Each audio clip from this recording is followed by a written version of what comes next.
Hey guys, it is Tuesday afternoon. It's just been a long day. Still not feeling 100%.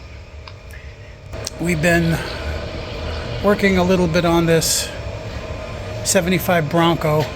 She is a pretty car, pretty car. Very well done, very well, very good restoration done to it. The only problem is was an issue with no gas gauges, or so he says. The gas gauges probably were bad.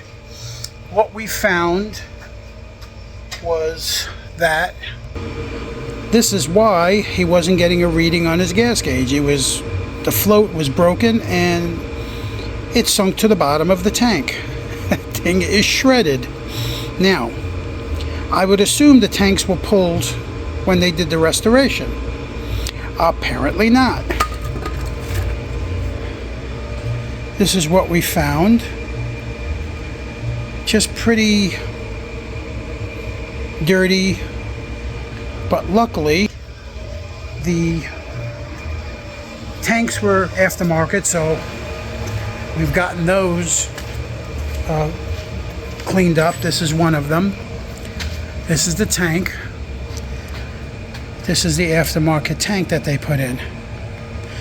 Not horrible, it's plastic, but I have never in my life ever seen something like this. Now, we looked this tank up online and looked up the manufacturer who made it, and that is the way it was made. It's not been rigged or anything. So we pulled that's the rear tank.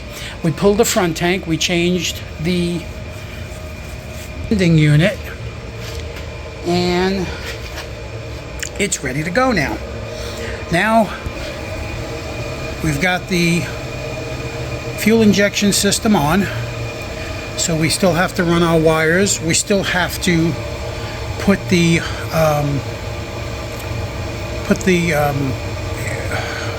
air O2 sensor into the exhaust system, which is no big deal. And we have to mount the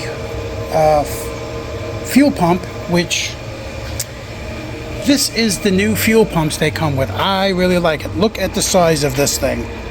Basically, it's got a fuel gauge on it, not a fuel gauge, but a pressure gauge, and it holds about a half a gallon of gas, they say. So if you're running running fast and you're turning left and right really hard, stopping and taking off fast, the fuel sloshing around the tank doesn't make a difference. This is what keeps the fuel flowing freely. I do like that, so I may wind up having to put one of these in my car. Well, let me get to putting it back in.